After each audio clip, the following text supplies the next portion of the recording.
Hier, une pensée qui traverse le temps. Le centenaire de Frantz Fanon a réuni des intellectuels du monde entier à Dakar et le Premier ministre y a délivré un message fort sur l'actualité de son héritage à Ramdao. À ce stade de la soirée, le Premier ministre vient de conquérir un public d'érudits par un discours magistral. Frantz Fanon, l'homme à la pensée révolutionnaire, né il y a exactement 100 ans, était à l'honneur. Aujourd'hui, sa pensée demeure intacte, brûlante, indispensable. Non parce qu'elle aurait échappé au temps, mais parce que notre siècle n'a pas encore guéri des blessures qu'il avait su nommer.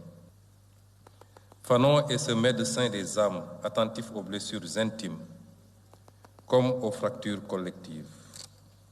Fanon est ce guérisseur des sociétés, qui a vu que le colonialisme n'était pas seulement un rapport politique ou économique, mais une opération chirurgicale sur la psyché humaine. De multiples raisons justifient la tenue de ce colloque à Dakar, après avoir rappelé que le Sénégal est depuis toujours un carrefour de l'Afrique résistante. Le Premier ministre évoque l'homme. Il a vu dans la poésie un ferment d'insurrection, dans la culture un outil de lutte, dans la dignité une arme politique.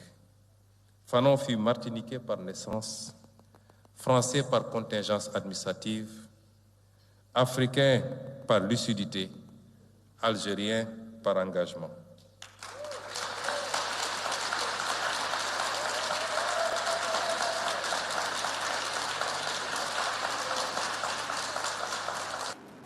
Le musée des civilisations noires a tout naturellement ouvert ses portes aux intellectuels venus de partout pour dialoguer autour du thème « Fanon, l'espérance africaine ». 18 décembre, 19 décembre, 20 décembre 2025, 3 jours donc, durant lesquels participantes et participants ici présents vont penser autrement, j'allais dire dangereusement, la question de la monnaie et de la dette, celle de la mémoire des luttes d'émancipation, la décolonisation des indépendances. Clôturer l'année du centenaire Frantz Fanon à Dakar n'est pas anodin pour la Fondation. Il était impensable de ne pas s'arrêter en Afrique. Ce n'est pas une action symbolique, c'est un engagement politique à la pensée en action de Frantz Fanon. Fanon était avant tout médecin, un psychiatre engagé, soutenu par une plume panafricaniste. Alors ce soir, dans les mots du Premier ministre résonne une fibre partagée. Dans les couloirs de l'hôpital psychiatrique, il a vu ce que peu d'Européens voulaient admettre, que le colonialisme n'était pas seulement une administration, mais une pathologie. Que la domination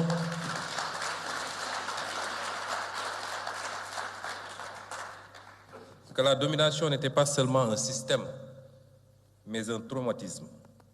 Que l'oppression n'était pas seulement un rapport de force, mais une intrusion dans l'âme humaine. Il écrivait avec une lucidité qui glace encore aujourd'hui. Fanon nous a appris qu'une indépendance qui ne libère pas les consciences n'est qu'un décor renouvelé.